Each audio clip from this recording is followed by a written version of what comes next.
Hiya, I'm Jasper, and welcome to your video review for Geostorm. It's a movie starring Gerard Butler and Jim Sturgis, who you might remember as one of the less famous but still main character names from Cloud Atlas. So, as always, I'm going to do the good, the bad, and the furry. To start off the furry, aside from the occasional animal in the foreground or background of the thing happening, there's no furry. Moving on to the good and the bad. So this movie, from what I remember vaguely hearing, it got delayed a whole bunch of times for whatever reason. So by the time it came out, it just was losing money and it lost money. I can kind of understand why, because if you delay a movie too long, that is very CGI heavy.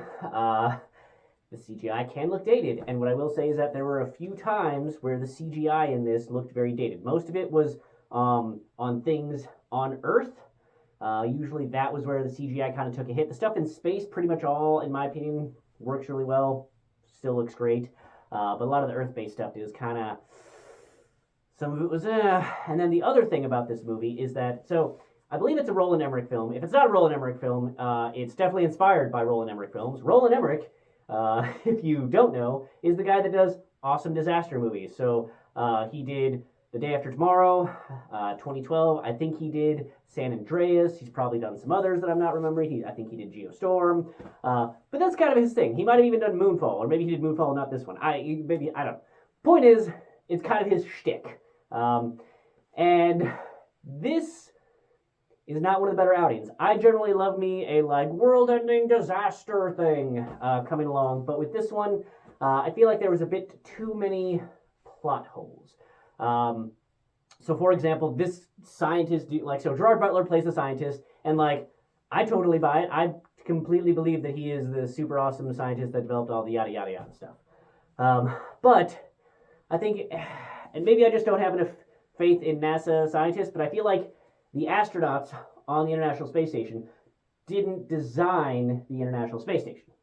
But in this, the guy who designed the satellites that control the weather seems like he also designed the space station that they were on and everything inside of it, because he's like, oh, good thing I know the blah, blah, blah about it, and I did that, I designed this, that, and I'm like, when did you have time? Shouldn't you have been focusing on the weather part of it, not the internal spaceship design, and leave that to other people? Because whatever. So that was a little wonky. And then they tried to insert things to, I don't know, make it more visual, more interactive. But on the space station, in the very near future, I don't remember the exact dates that they used, but it's supposed to be just a few years from now that shit started going super bad with the weather system. So they had to decide to control the weather with this thing, and then just very few years after that is when this thing is all designed and built and everything else. So it just, you would think that just a little tablet would be fine to have your little video calls. But nope, they have this entire gigantic fucking room, and I call it gigantic. Is it bigger than an auditorium necessarily? No, but for space station a few years from now, shit be expensive, yo. So basically this, and they have this entire floor to ceiling, I'm not gonna say hologram, but video thing that only appears when you hit a button. It's essentially a hologram, one of those see-through type things, but not a touchy touch thing. And it's just a glorified video call. It's not even they have the full 3D digitalization of the person, here I am and I'm talking to you as a life-size person. No, it's they took here's a video camera that you could have just had on a tablet, but now they're taking up the entire room for your secret meetings. But whatever. So there's things like that. And then if you watch a preview for this, I didn't watch a preview for this within the last few years before I watched it. But I did see the previews because I was like, I really have no intention of watching this film. But sure, I'll check out the previews. So I watched the previews and I was like, yeah. But the thing is that from what I remember of the previews, pretty much all of the disasters happening to the world, on Earth, I feel like every single one of those was in the movie. And by that I mean, if there was a 5-second shot of the whatever well-known thing, the Burj Khalifa getting hit or something, that is all that was in the film. It's not like there was 5 seconds shown in the preview and then like 30 seconds of it actually happening on the movie. It's like 5 seconds in the preview, 5 seconds is all you got in the actual movie, and then they move on to the other thing. So it felt like a lot of the like amazing, like, oh no, oh look at that getting destroyed so amazingly by the forces of the planet. Yeah, okay, but you didn't get any time to enjoy it because it was 5 seconds that you already saw in the preview. So that was a little disappointing to me. And then they also made Gerard Butler like a bad father, even though he's clearly hanging out with the kid and taking care of her and doing all these other things. Like, I don't know, it felt a little forced, a little tacked on, a little unnecessary. I feel like they could have had him had a positive relationship with his daughter or niece or whatever the fuck she was to him, without having to be like, oh, but you're always breaking promises, so this is a promise you gotta fulfill, because that'll factor into some poignant moment later. Like, you could have just had like, hey, I always keep my promises, don't I, kiddo? Yeah, you do, Dad.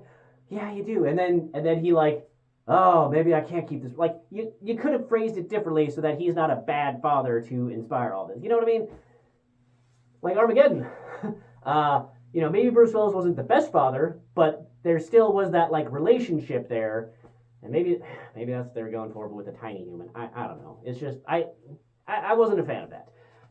The other thing is that there was a few things that I don't think that they explained well enough, such as the giant video stream room and why that was not a waste of taxpayer dollars when they were trying to save the world from, amazing weather catastrophes. And one of the other things is artificial gravity. Like, there was no establishing shot to show that, like, hey, this gigantic space station thing is rotating super fast, so as soon as you land, you got gravity. And in fact, from all the establishing shots from the exterior and then moving into the interior and all that jazz, like, from everything that I could see, there was no rotation.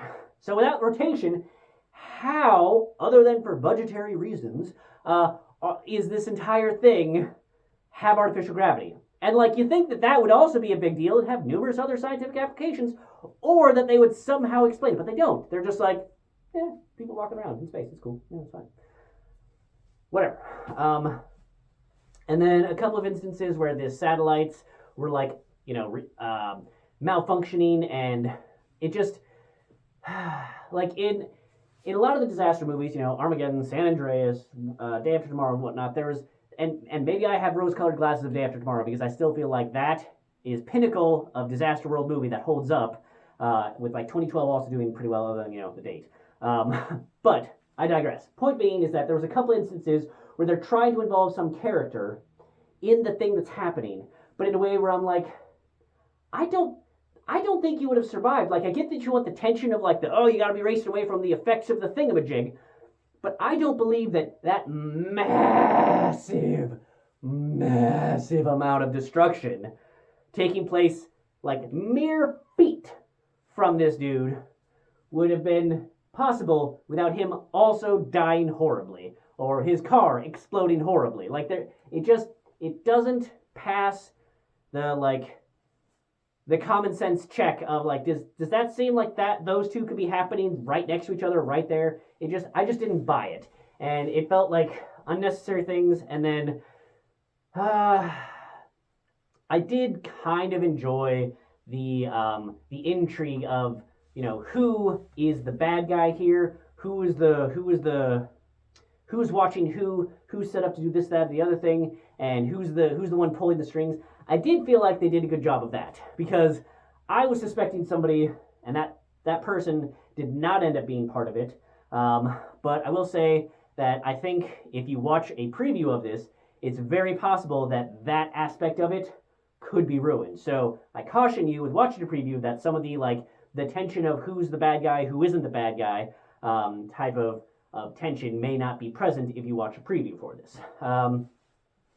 But yeah, there's a few other instances where I'm just like, At the same time, what I will say is that I still did enjoy this movie. It is definitely not the peak World Destructo movie as some of the others, but I think that it starts out not as good as Moonfall, but I think it does get better than Moonfall in the end, because Moonfall does just turns it up to 11 in terms of world destruction in a way that's not believable, whereas this kind of like peaks out at a certain level. So yeah, neither Moonfall nor Geostorm are, you know, the end-all be-all of amazing world destruction cinema. I still think that, like, you know, Day After Tomorrow, 2012, Armageddon's another good one. I don't remember Deep Impact at all, whatever. But yeah, so there are some better movies, but this one, it's fun to have on in the background. So I'm going to give it a thumbs up. You know, it's not one of those ones where you should definitely go out and seek it and have to watch, but if you're going to watch it, try and watch it on a big screen or maybe have it on in the background so you can just enjoy Gerard Butler being Gerard Butler because he is always a win. And I also like Jim Sturgis, so it's fun to see more of him. But that's all I have for this one. Thanks for coming. Thanks for watching. Hope to see you at the next one. Bye.